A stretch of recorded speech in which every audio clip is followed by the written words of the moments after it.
మిత్రులారా, ఇప్పుడు మనం ఈ నోటిఫికేషన్లో ఉన్న ప్రతి ముఖ్యమైన అంశాన్ని లోతుగా చూద్దాం. ఎందుకంటే ఐబీపీఎస్ పిఓ మెట్రిక్టన్ లాంటి పెద్ద నోటిఫికేషన్లలో ఒక్క చిన్న పాయింట్ మిస్ అయినా మీ అప్లికేషన్ రిజెక్ట్ అయ్యే అవకాశం ఉంది. కాబట్టి చివరి వరకు ఓపికగా చూడండి. ఐబీపీఎస్ అంటే institute of banking personal selection. ఇది రిజర్వ్ బ్యాంక్ ఆఫ్ ఇండియా, కేంద్ర ఆర్థిక సంస్థలు మరియు ప్రభుత్వ రంగ బ్యాంకులు కలిసి స్థాపించిన ఒక స్వయంప్రతిపత్తి గల సంస్థ. ఏటా ఈ సంస్థ దేశవ్యాప్తంగా వేలాది మంది అభ్యర్థులను ప్రభుత్వ రంగ బ్యాంకుల్లో ప్రొబేషనరీ ఆఫీసర్లుగా, క్లర్క్లుగా ఎంపిక చేస్తుంది. ఈసారి సిఆర్పీపీఓ మెట్రిక్టన్ 16 ప్రాసెస్ ద్వారా మొత్తం 11 బ్యాంకులు పాల్గొంటున్నాయి. వీటిలో bank of Baroda, bank of India, bank of Maharashtra, Canara bank, central bank of India, Indian bank, Indian overseas bank, Punjab national bank, Punjab and Sindh bank, UCO bank, union bank of India ఉన్నాయి. ఇక్కడ చాలామంది మిస్ అవుతున్న ముఖ్యమైన విషయం ఒకటి ఉంది. ఇండికేటివ్ వేకెన్సీలు అంటే ఇవి తుది సంఖ్య కాదు. బ్యాంకుల వ్యాపార అవసరాల ఆధారంగా వాస్తవ ఖాళీలు మారవచ్చు. కాబట్టి ఖాళీల సంఖ్యను చూసి మాత్రమే నిర్ణయం తీసుకోకూడదు, మీ అర్హతలు కూడా చూసుకోవాలి. అభ్యర్థి కనీస వయసు 20 సంవత్సరాలు, గరిష్ట వయసు 30 సంవత్సరాలు ఉండాలి. అంటే 2 జూలై 1996 తర్వాత మరియు 1 జూలై 2006 కంటే ముందు జన్మించిన వారు మాత్రమే అర్హులు. ఈ తేదీల మధ్య పుట్టని వారు దరఖాస్తు చేసినా వారి అప్లికేషన్ చెల్లదు. వయసు సడలింపు గురించి ఒక ముఖ్యమైన విషయం చెప్పాలి. ఎస్సీ సెంట్ అభ్యర్థులకు 5 సంవత్సరాలు, ఓబీసీ నాన్ క్రీమీ లేయర్ అభ్యర్థులకు 3 సంవత్సరాలు, బెంచ్మార్క్ వైకల్యం ఉన్నవారికి 10 సంవత్సరాలు, మాజీ సైనికులకు 5 సంవత్సరాలు సడలింపు లభిస్తుంది. అయితే ఇది కేవలం ఒక కేటగిరీతోనే కలిపి తీసుకోవాలి, 2 కేటగిరీల సడలింపులు కలిపి తీసుకోలేరు అని నోటిఫికేషన్లో స్పష్టంగా చెప్పారు. ఇప్పుడు చెప్పబోయే విషయం చాలా మందికి తెలియదు. ఓబీసీ సర్టిఫికేట్ 1 ఏప్రిల్ 2026 తర్వాత జారీ చేసినదై ఉండాలి మరియు అందులో నాన్ క్రీమీ లేయర్ క్లాస్ తప్పనిసరిగా ఉండాలి. పాత సర్టిఫికేట్ ఉంటే అది చెల్లదు.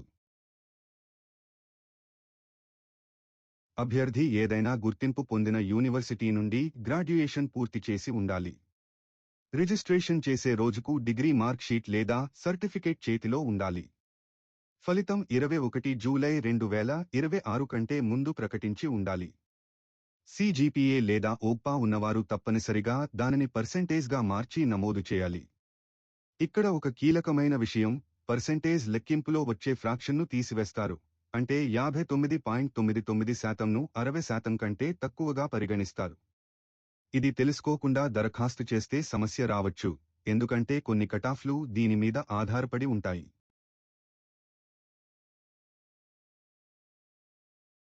ప్రిలిమినరీ పరీక్షలో 3 విభాగాలు ఉంటాయి.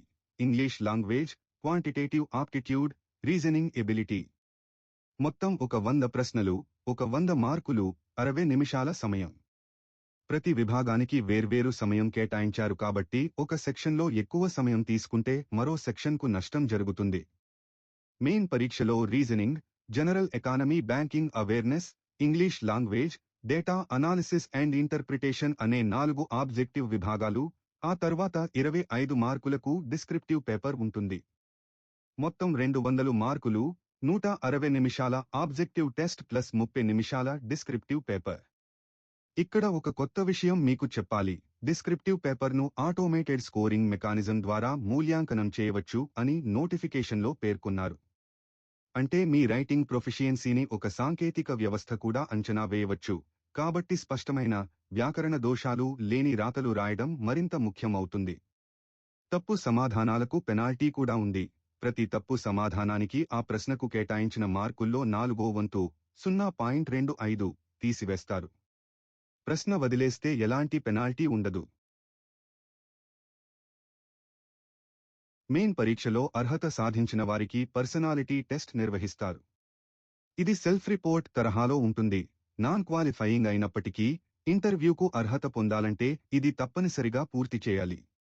ఇంటర్వ్యూలో మొత్తం మార్కులు 100. కనీస అర్హత మార్కులు జనరల్ కేటగిరీకి 40%, SC cent, OBC, PWBD కేటగిరీలకు 35%. Main పరీక్ష మరియు ఇంటర్వ్యూ మధ్య వెయిటేజ్ నిష్పత్తి 80:20గా ఉంటుంది. అంటే మీ మెయిన్ పరీక్ష స్కోరుకే ఎక్కువ ప్రాధాన్యత ఉంటుంది. కాబట్టి మెయిన్ పరీక్షలో బాగా స్కోర్ చేయడం అత్యంత కీలకం. ఎస్సీ సెంట్ పీడబ్ల్యూబీడీ అభ్యర్థులకు ఫీజు రూ. 175, మిగతా అందరికీ రూ. 850.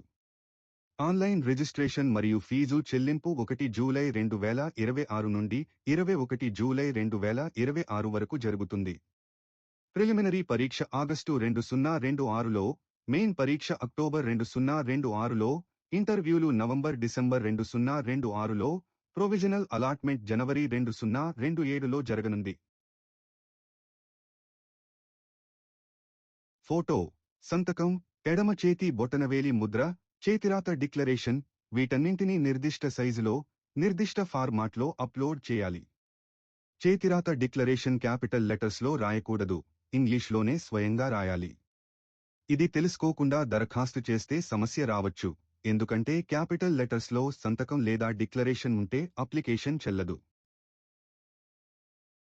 గ్రాడ్యుయేషన్ పూర్తి చేసి 20 నుండి 30 సంవత్సరాల మధ్య వయసు ఉన్నవారు, బ్యాంకింగ్ రంగంలో స్థిరమైన కెరీర్ కోరుకునేవారు ఖచ్చితంగా అప్లై చేయవచ్చు. అయితే పోటీ చాలా ఎక్కువగా ఉంటుందని గుర్తుంచుకోండి. లక్షలాది మంది అభ్యర్థులు దరఖాస్తు చేస్తారు, కానీ ఖాళీలు పరిమితం. కాబట్టి సిన్సియర్గా ప్రిపరేషన్ ప్రారంభించాలి. మిత్రులారా, ఇలాంటి కీలకమైన అప్డేట్స్ కోసం మా ఛానల్ను ఫాలో అవుతూ ఉండండి. తర్వాతి వీడియోలో సిలబస్ మరియు ప్రిపరేషన్ స్ట్రాటజీ గురించి వివరంగా మాట్లాడుకుందాం. ఇలాంటి ఉద్యోగ అవకాశాల కోసం మా job radar Telugu channel subscribe చేయండి. వీడియో నచ్చితే లైక్ చేయండి, మీ స్నేహితులతో షేర్ చేయండి మరియు మీ అభిప్రాయాన్ని కామెంట్ చేయండి. ధన్యవాదాలు.